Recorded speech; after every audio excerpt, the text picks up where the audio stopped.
Another tragedy, at least 759 people left homeless this weekend after fires destroyed 339 shacks over the Easter weekend. The fires occurred in Langa, Noon and Mfuleni townships. The City of Cape Town's disaster risk management teams have been on site. They're there to assist, and Givers and Islamic Relief non-profit organizations also there offering humanitarian relief. And Newzroom Afrika's Yazeed Kamaldien joins us now from Mfuleni. Yazeed, again, good morning. Here are families who have simply lost everything. Their lives have changed forever as they've known it. Good morning, Iman. I'm reporting live here from Mfuleni Township. I'm standing on the site where about 200 shacks were burnt down. And if you look just behind me, we can see people trying to salvage what little they can, materials, zinc, anything really that they can use to rebuild their shacks. Now the fire ravaged here in the early hours of the morning, and by yesterday the disaster risk management was on site, and there were also relief organizations, as you'd mentioned, Givers and Islamic Relief. I'm now going to be joined by Ali Sableh, and he's from Givers, to give us an idea of what the needs are of people here and also how they are stepping in to assist. Ali, Mr. Sableh, good morning. Welcome to Newzroom Afrika. Thank you for having me. Can you give us an assessment of the humanitarian need in this place here in Mfuleni?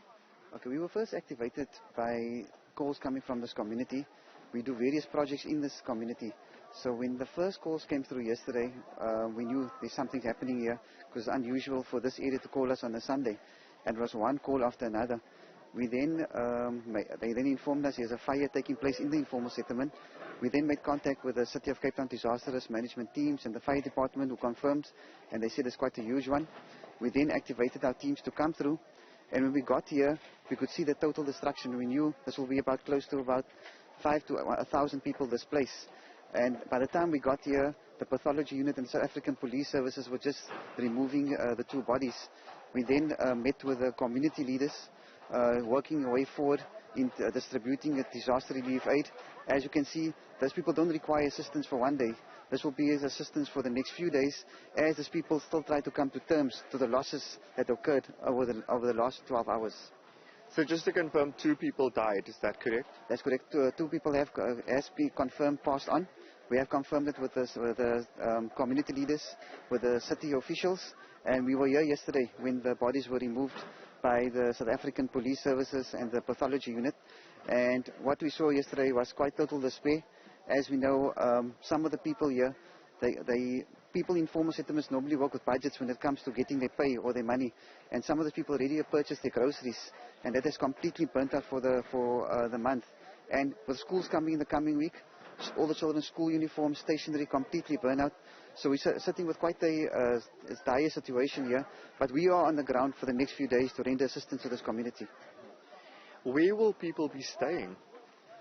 Community leaders are still engaging with the affected families.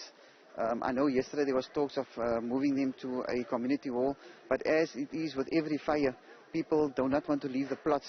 So they will stay with family and friends, and they come early in the morning back to their plots, because they might be scared someone will be taking their plots.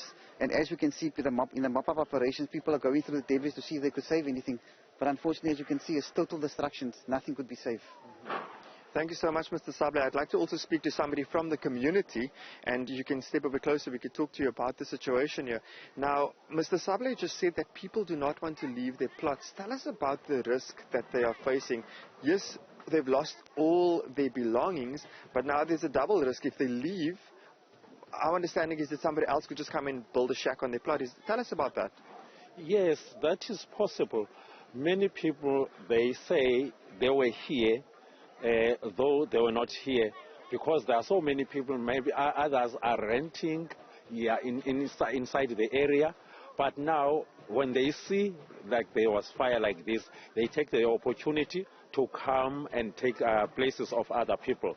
Now we suggested that people must come and register, so that we may know the people that will be in need of a place to stay. Also, with the list of the community, that will help us to know exactly who's in the list of the community. That will make our work easy, so that there mustn't be anyone who's taking a place of another person. And what about alternative accommodation for at least a few days until people have had time to rebuild their shacks on this land? I mean, as the community, what are your options here?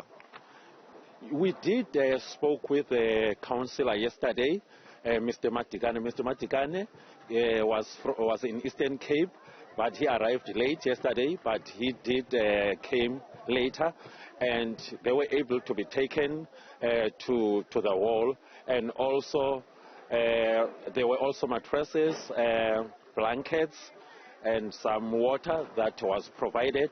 They were also taken to that wall with that. Well, thank you so much for your time.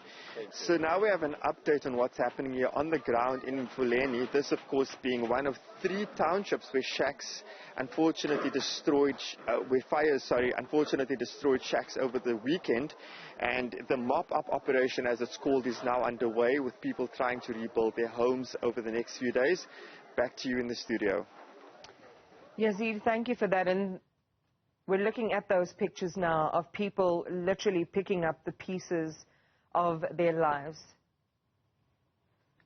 Life there certainly altered forever. As Yazeed's been sharing with us, based on what the community is saying, just a real concern now about losing their spot where their homes once stood. As Ali Sabli also from Gift of the Givers saying, some people purchased their groceries, all of their possessions gone, kids are going back to school. There is a massive humanitarian need in the community this morning. A really awful tragedy transpiring over the last weekend, not only affecting this community, but 2 others as well in Noon and Langa.